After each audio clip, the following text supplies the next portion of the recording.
Good morning everyone. Good morning from another beautiful day. আলহামদুলিল্লাহ অনেক সুন্দর চমৎকার একটা আবহাওয়া এবং খুবই চমৎকার একটা দিনের শুরু। বাজে সকাল 10টা কিন্তু সূর্যের এখনো দেখা নাই। মৃদুমন্দ একটা বাতাস গায়ে লাগতেছে, সেই সাথে স্লাইটলি কুয়াশার একটা আবরণকে ভেঙে সামনের দিকে এগিয়ে চলছি আপনাদের ভালোবাসার মোটকপ।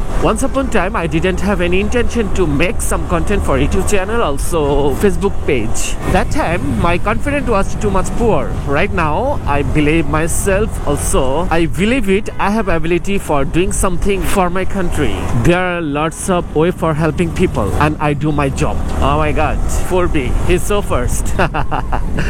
By the way, I'm sorry, একটু মজা করলাম আপনাদের সাথে। আসলে ভুলভাল ইংলিশ বলে ফেলি। আমরা বাংলা ভাষার মানুষ, বাংলাতেই কথা বলে যে তৃপ্তি পাই, যে আনন্দ পাই, যে স্বাচ্ছন্দ্য বোধ করি, এটা আসলে অন্য ভাষা অতটা তৃপ্তি লাগে না। যারা দেশের বাইরে থাকে, আই মিন বিদেশে, তারা জানে বাংলা ভাষায় কথা বলতে না পারার অতৃপ্তি কতটা, কষ্ট কতটা, খারাপ লাগা কতটা। তারা সবাই বাধ্য হয়ে ভিন ভাষায় কথা বলে। ইনফ্যাক্ট আপনার আমার মতো আজাইরা কথা বলার মানুষও কিন্তু সবার অ্যাভেলেবেল থাকে না, বাট আলহামদুলিল্লাহ আমাদের সেই এনভায়রনমেন্ট আছে। তারপরেও বাংলা হোক কিংবা ইংরেজি, প্রত্যেকটা ভাষা ইম্পর্টেন্ট বিকজ অফ আমরা প্রতিদিন যে সমস্ত ভাষা ব্যবহার করি। বিশেষ করে আপনাদের মধ্যে অনেকেরই কিউ থাকতে পারে যে ভাই ভাষার জন্য এদেশের মানুষ জীবন দিয়েছে। সালাম, রফিক, বরকত, জব্বার, ডেফিনেটলি এটা হিউজ ডেডিকেশন এবং impossible thing for us. But এটাই সত্যি, আজকে আমরা বাংলা ভাষা অর্থাৎ আমাদের যে মাদার টাং, মাতৃভাষাকেও ইংরেজি ছাড়া বিকল্প কিছু চিন্তা করতে পারি না। বলে রাখি, আপনারা কেউ আবার ভাইবেন না আমি গ্রামার প্র্যাকটিস করতেছি বা ইংলিশ নিয়ে কথা বলতেছি। আসলে এমনি মজা করতেছিলাম। মাঝে মধ্যে চিন্তা করি যে ইংলিশে কন্টেন্ট করলে কেমন হয়,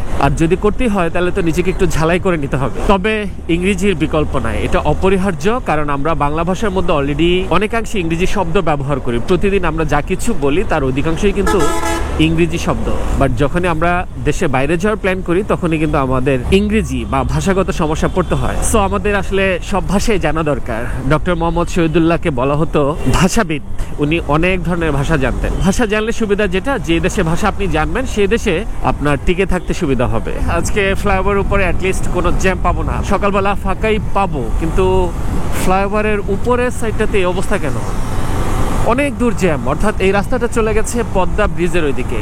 সম্পূর্ণ রাস্তাটাই দেখছি জ্যামে ঠাসা। পার হয়ে গেলাম Gulistan toll plaza. Anyway, finally আমি আমার ডেস্টিনেশনে চলে আসছি। And thank you so much for watching this video. কাছে দূরে আপনারা যে যেখানে আছেন, যে অবস্থায় আছেন, প্রত্যেকেই ভালো থাকেন, সুস্থ এবং নিরাপদ থাকেন। আল্লাহ হাফিজ।